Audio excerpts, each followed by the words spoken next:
பாரதி ராஜா அப்படிங்கிற ஒரு பெயர் ஒரு இயக்குனருங்கள அடங்கிறாது. அது ஒரு புரட்சி, ஒரு புதினம். தமிழ் திரையுலகில் தமிழ் துறை ஒரு புரட்டி போட்ட இயக்குனர் அவர். ஒரு காலகட்டத்தில் ஒரு குறிப்பிட்ட ஒரு 10-15 இயக்குநர்கள் தான் இந்த தமிழ் திரையுலகில் தொடர்ந்து படம் பண்ணிட்டே இருந்தாங்க. அதுவும் செல்வாக்கு மிக்க ஒரு பணபலம், பக்கபலம் இது உள்ளவங்க மட்டும்தான் பண்ணிட்டே இருந்தாங்க. ஒரு சாதாரண கிராமத்தான் வந்து படம் பண்ண முடியும். கிராமத்தானுக்கு திறமை இருந்தா போதும், அவனும் படம் பண்ண முடியும் அப்படிங்கிறத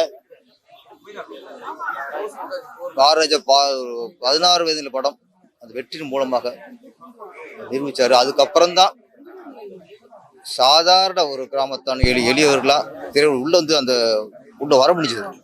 அந்த தடுப்பு கோட்டைய உடைச்சு எங்களை போன்ற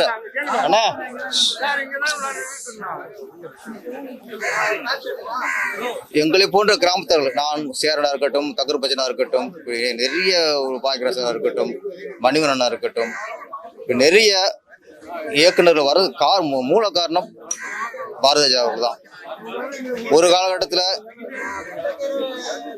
பெரிய இயக்குநர்கள், பெரிய கதாசிரியர்கள்ட்ட மட்டும்தான் தயாரிப்புள்ள கதை கட்டுக்கு இருந்தாங்க. ஒரு சாதாரண அசிஸ்டன்ட் போய் கதை சொல்ல முடியாது, அப்ப கிடைக்காது. ஏன்னா உதவி இயக்குநர்கள்லாம் ஒரு அந்த தகுதிகளை பார்க்க மாட்டாங்க. பாரதிராஜாங்கிற அந்த ஒரு இமயம் உள்ள வந்ததுக்கு அப்புறம் தான் உதவி இயக்குநர் கதை வைக்கிற கலாச்சாரமே நம்ம இண்டஸ்ட்ரிக்கு வந்துச்சு. பாரதிராஜாங்கிற ஒருத்தர் படம் வெற்றி அடைஞ்சதுக்கு அப்புறம் தான் நூற்றுக்கணக்கான இயக்குநர்கள் இன்னைக்கு வந்து எங்க இயக்குநர் சங்கத்துல 2500 பேர் உறுப்பினர் இருக்காங்க.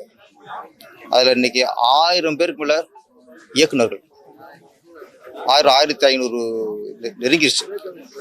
அப்போ இன்னைக்கு 1000-1500 இயக்குநருக்கு இருக்கிறாங்கன்னா அதுக்கு காரணம் எங்க பாரதிராஜா தான்.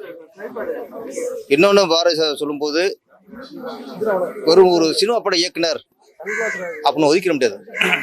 அவர் ஒரு சமூக சிந்தனையாளர், சமூக பொறுப்புள்ளவர், சமூகத்துக்காக பல போராட்டத்தில் கலந்துருக்காரு.